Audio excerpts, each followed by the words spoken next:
Good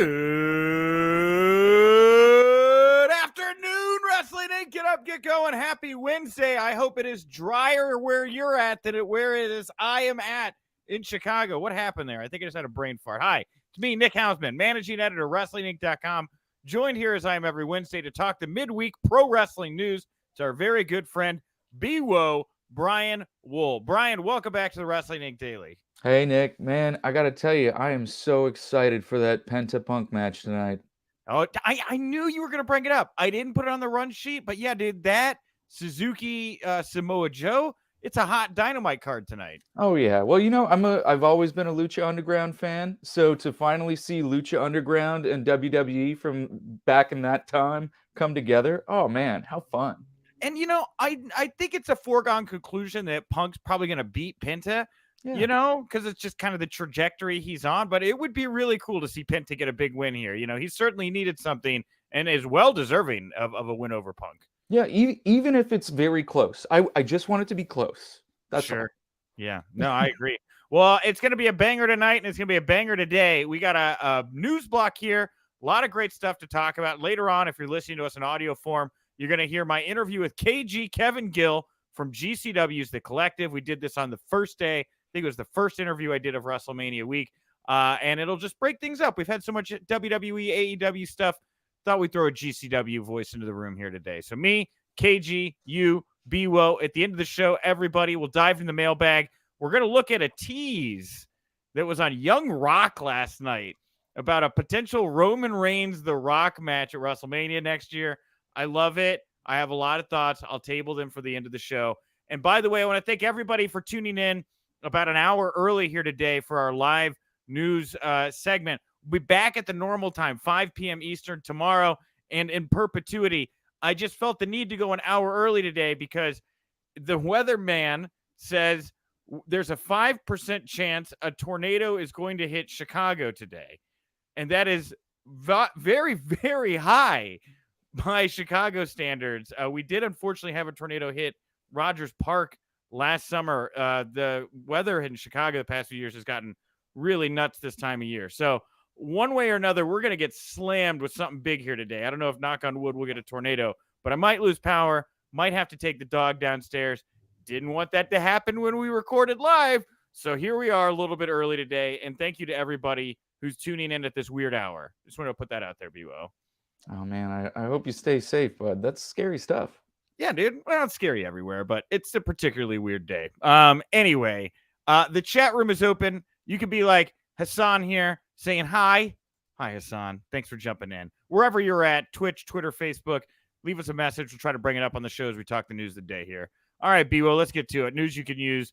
News that will leave a bruise. We'll start with Brock Lesnar being pulled from the upcoming WrestleMania Backlash Premium Live event advertising. Now, we had noted earlier that Lesnar had been advertised for this upcoming Premium Live event and Money in the Bank from the time the events were first announced. So, a little backtracking here, pulling Brock from the card here after Mania. Well, what's your initial reaction to this one, Brian? I think it's because Brock is afraid of Shinsuke Nakamura. This dude right here, main event Nakamura, is here. He is sponsored by Mike's Hard Lemonade, and it is going to be awesome. That's true. I hadn't even thought about the power that Mike's gives Shinsuke Nakamura. That's true. I mean, they already got him the new gear, so he's ready. Yeah, no. But Nakamura aside, it does seem like they pretty quickly moved past Brock, as if Brock is no longer a part of the story, right? There was no confrontation, no TikTok video from Brock, out on his ranch, nothing like that. Brock just beaten and gone. And I don't get the vibe that he will be back in the immediate. It doesn't, with Cody Rhodes around right now, it doesn't really feel like they need a big elephant in the room like a Brock Lesnar. They got a couple things going at the moment, which is good for them. Yeah, if Brock wants to take time off, now is a great time. It seems like Cody is ready to carry the ball. Drew McIntyre's looking great in his program with Sami Zayn. We've got some great baby faces coming down the pike. So I feel like things are fine without Brock right now.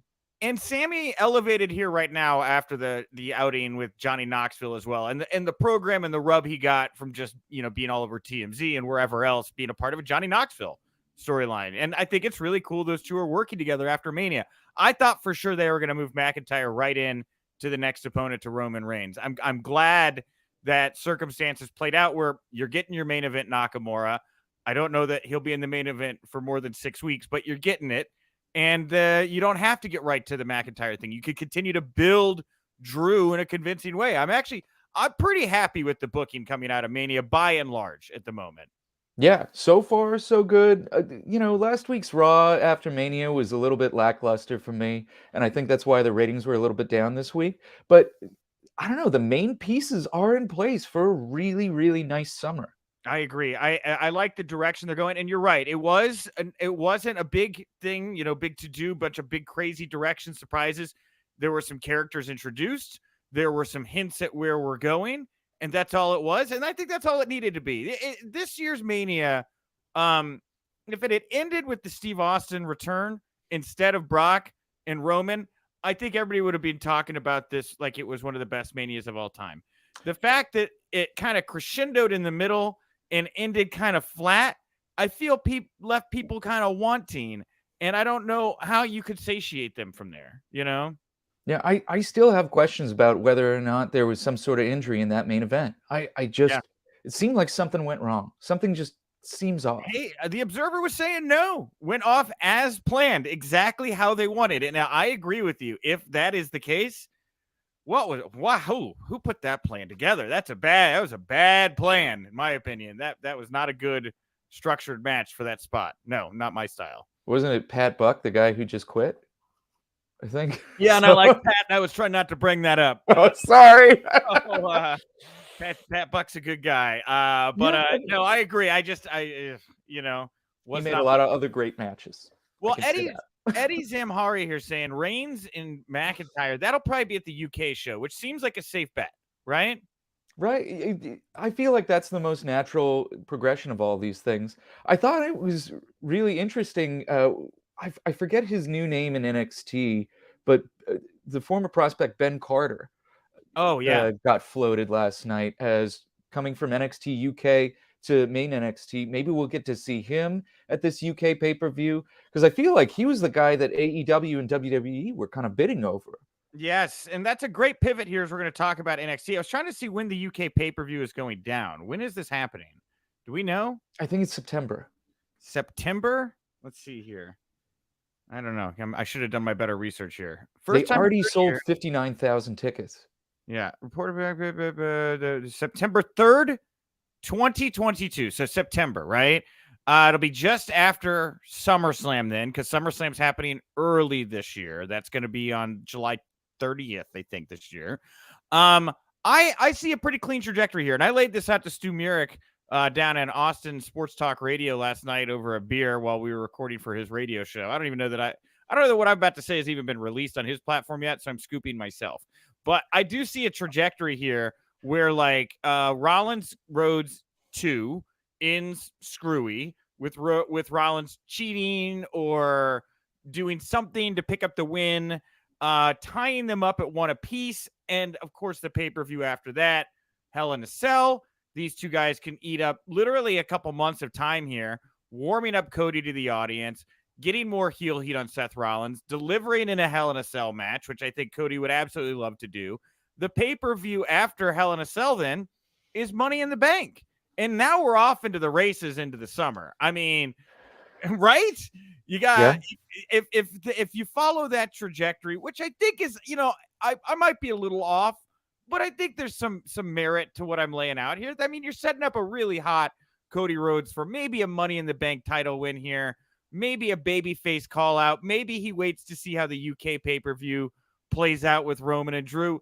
I don't know, but that's a lot of really compelling pieces to be working up towards a September. That's only 6 months there. That's a lot of stuff that you can play with there for a 6-month period of time. And what's crazy about this year is, so we have Money in the Bank is going to be at Allegiant Stadium in Las Vegas. So this will be a stadium show with about 70,000 expected. And then we have SummerSlam, which is also going to be another stadium show. And then we got this UK show. WWE is putting on some major events, and there's potential at any one of these to have a major title change, And boy, Cody Rhodes would look really great having a briefcase with his 3-piece suit. I agree. You know? I wholeheartedly agree with that. And I think it's probably a very realistic thing in the not too distant future. It is just something to me, as we started the show today, talking about Dynamite tonight, dream matches, right? 2 big matches on a Wednesday night for AEW. You're making a great observation about how WWE is kind of using these big confrontations as like tent poles in a way for these big matches. And it took them a while. They're still not there. I think the final model is not fully fleshed out, but they're kind of getting close to what I think they want the new WWE to look like in a way that can connect and hopefully grow their base is the goal, obviously. Oh, 100%. I mean, I feel like everybody always says WWE has the advantage over AEW in production value and scale. And so that's what they've got to lean into. Yeah. And Daniel Price, you're saying Cody's going to take the WWE title. Drew will take the Universal title. Maybe a triple threat match. Both belts on the line. Who knows? First fall for the one title, second fall for the other. Roman never needs to get pinned. Just put it out there. Yeah, is this going to lead to a babyface turn for Roman going against The Rock? Because I don't feel like anyone would ever boo The Rock again. We'll talk about that match in the show. All right, we're talking about the UK. It was a great night for the UK over at NXT. Pretty deadly after an impressive debut, laying out the Creed brothers. They go the distance in this gauntlet match. They're the new NXT Tag Team Champions. After the match, by the way, after the show went off the air, Grayson Waller lashed out at Senga, who looked really good for what it's worth, in my opinion, in this outing. Called him 350 pounds of crap. He then declared that their business and personal relationship was done, and he's going to head to the top of NXT by himself. Okay, which had made the show, or you could have waited a week. That seems like a good bit of business that was done there. Anyway, thoughts on the gauntlet match, new tag champs, the breakup? Where do you want to go? Anything you want to pick up right here? I got to say kudos to NXT for being able to pivot away from MSK and deliver a great gauntlet match last night. That was, it's just so terrible to lose your tag champs in this situation. And here we are, with Pretty Deadly making their debut in ring and winning, looking amazing. So I feel like they handled this situation and turned it into a positive. Yeah, I agree. They made the best of what they had. I had walked in saying I thought that Waller and Senga had a pretty decent shot of winning because Vince loves single stars. It's 2 single stars put together. But and again, maybe they were considered at one point, but then they said, no, we don't want to go with this. And so then they immediately broke them up. The quick pairing there certainly says to me something didn't click and whatever. I mean, they have big plans for Waller. They already put him on the main roster. With AJ Styles. But 100%. I don't get what. Well, go ahead. Oh, I agree with you. Senga looked great last night. So maybe they're really looking for that switch for Senga. Maybe they're like, this guy's too good. I don't know, but I liked the pairing. I actually thought they looked really good together, and Senga looked to me like what Veer Mahan's debut on Raw probably should have been like. And maybe it's just because he's like a bigger version of Veer. Right. But like he was kind of doing the pounce and the lariats and a lot of similar moves to what they kind of seemingly want Veer to be doing. I thought Senga nailed it. I thought he looked great. And the mustache is on fleek. That thing's amazing. Speaking the truth. Well, for all of you out there that are Windy Chu fans, take heart in knowing that Fightful is reporting she signed a contract extension last year. No word on the length, probably multi-year, obviously. She was offered a new contract well before returning to TV as the mysterious member of Tian Sha last year, but the deal wasn't signed until much later. A WWE higher-up noted, it's evident Chu would excel when given the right opportunity, and the company has been happy with her performance. Now, before we get to this other Tian Sha stuff, I agree. I think there's something there with her, but a goofy booking, dude. Like the Super Soaker stuff last night. It does. Rough. Yeah, booking. I wonder if they have some sort of sponsorship deal coming up for her, or maybe that's why they would incorporate something like that. It seems like that's usually why WWE works in stuff that makes no sense whatsoever. But those weren't Super Soakers. Those You're were right. They dollars. were off-brand. They Yeah. were dollar store super soakers. I Yeah. was upset about it as somebody who, takes that stuff seriously. It's not a super soaker. Yeah, it was real weird. I don't get it, but I have enjoyed a lot of Wendy Chu's segments. I I want to see more from her, and I feel like she has a lot of potential. Well, regarding T and Shaw, that program that ran last year and was actually pretty freaking dope. It was awesome. Words, the storyline and characters were personal favorites of Shawn Michaels and Triple H. However, the program was nixed without explanation after Triple H fell out of power due to his cardiac event last year. And again, I think Vince just like poured gasoline on everything that creatively was ever touched by Triple H. Needs to change the name, destroy it, repackage it, whatever it may be. But dude, bad call. This gimmick worked. What is Xia Li doing now? Right? Like Boa, he slapped in that role. Like, Yeah, they were so cool, and it was such a great use of Chinese wrestlers that they were trying to expand in that Chinese market. And Boa, I don't know, man. I don't know. I'm just baffled. More proof that Vince just like really on the warpath against anything that could have potentially been tied to Triple H and NXT 1.0. This guy seems to really have a grudge against anything that was a part of that brand. Yeah, it's unfortunate, but I do feel like Shawn Michaels is helping to keep some things around, and the tag division is looking good. The tag division's the best it's been in a while. Oh yeah, that assisted power bomb from Brooks and Jensen on one of the creeds there. That thing was really cool. That was a very powerful spot. And I'm loving babyface creeds.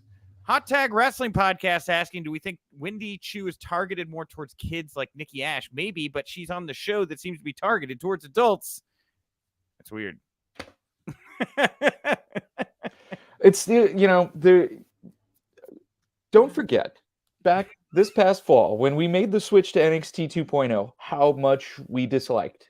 And look at where we are at now. They have earned my patience with them. I feel like they've shown some growth. So I'm more on the wait and see thing with NXT 2.0. I feel like they continue to evolve. So we'll see. I don't know. So lastly here at NXT World, Roxy, former Ring of Honor women's champion, made her in-ring debut at NXT's Level Up taping. She is now called Roxanne Perez. That's her new wrestling name. So everybody gets new names. I guess this one's good. I don't know. Don't worry. I mean, don't get attached to any of these names. Once she goes up to the main roster, they'll change her name to the letter C. Should we talk about the Cora Jade Natalia segment? Because everybody's like, there are some people talking about it in the chat room, some people critical of Cora Jade's acting chops. She doesn't really seem to like want to be there. Like, I can't tell if she's too cool, and I'm like, oh, I wish I was that cool, or if she's just lost, and I'm like, oh, she looks lost. I'm a little, I don't know, just something off there. I get the vibe more lost than disinterested, but I am thrilled that Natalia is back in NXT. She did such great work with Charlotte when she went down years ago, and I feel like Natalia is the best person to work with Cora Jade right now. And hopefully she can help Cora get in a groove, because right now she does look lost. Yeah. Well, lastly here in our news block, before we get to the mailbag, we're going to close out the show talking all about The Rock and Roman Reigns. Fightful reporting the Good Brothers, their current Impact contract expires on Sunday, July 17th. And I would have to think with as well as they worked in AEW, the door would be open there. But, bigger money, I think, and more opportunity over there for them. That's what I would think is going to happen. I don't know if their stock is really that high right now. I feel like the Good Brothers ship is kind of sailed for a little bit right now. They're lost in the shuffle. I think the best option for them is probably to go to Japan and then also continue to make their own content as they raise their own stock, because they can always come in any other time. But right now, I don't know. It just doesn't feel like an attraction that will move tickets. All right, B-Well. Well, I want to thank you for joining me at the Top Show Talk, all the news of the day in this special early start time hour. As again, I am preparing for a giant storm here in Chicago. And thank you all so much for tuning in. Thank you to KG, Kevin Gill. Really enjoyed that conversation. Always great getting to chop it up with Kevin Gill. Go support him over on Twitter. Go support GCW. But let's get to it. The main event of all main events, the biggest match in WrestleMania history. No, not Brock versus Roman. It was teased last night on Young Rock. I got a write up here. I did. It said during last night's Young Rock at a WrestleMania match between Rock and Roman was teased after a young Roman told Rock to acknowledge him and wrestle in the living room. Young Rock responded to young Roman by saying, "No, the world is not ready. A match that big can happen only at WrestleMania." Oh, there it was. BWO, you're out in Hollywood land. Can you talk about kind of how mind-boggling it is that to get to what will likely be a 12 to 15 minute live wrestling bout in a year, part of the build to that was a scene in a fully produced national television show. That's pretty wild, man. This is tremendous. This is huge. And it's all because of the Khan family. And I'm not talking about Tony Khan and Shad Khan. I'm talking about Nick Khan and his sister, Minochka. Minochka is the showrunner for Young Rock. And she is the sister of Nick Khan, the president of WWE. So talk about corporate synergy. It's all in the family. And also those Khans, Nick and Minochka, grew up in Hawaii with The Rock. Right. So this is a long time coming, you guys, and for this type of synergy to be happening between WWE and NBC and USA and Peacock, for all this stuff to be going on is huge. And Nick Khan, in multiple interviews the last several weeks, has been dropping major breadcrumbs about how WWE is working to transition Roman Reigns from WWE to films. They have a plan, and it is already in motion. Yeah, wow. Excellent diagnosis of the situation there. It is fascinating to watch. It just gives me like vertigo thinking about like how many, like you're right, the synergy and how many things have to work together to make this one little reference on this show build to this one little thing that's going to happen maybe in 11 months. I mean, at this point, it seems more likely than not. And what a hip, cool way to just do it. So I loved it. I am asking everybody now, if this match goes down next year, WrestleMania, who wins? About 350 votes here in the past hour. 71.3 say Roman Reigns. 28.7 say The Rock. I'll be in the minority here. I think The Rock has a decent chance of beating Roman Reigns. Maybe setting up a rematch at WrestleMania 40. I'm just putting that out there. Ooh, that would be very cool. And The Rock, in his last comeback, did do the twofer with John Cena. Yes, he did. Once in a lifetime and twice in a lifetime. He loves that. And that's a surprise, right? And Roman finally gets humbled by The Rock. He goes out. He goes nuts. He starts ripping everything apart. He's got to prove himself. Next WrestleMania, he could beat this man. He could take his rightful place at the table, the head of the table. And it's WrestleMania 40 has a certain, it's a centennial, or not a centennial, a decade, whatever they're ever tens.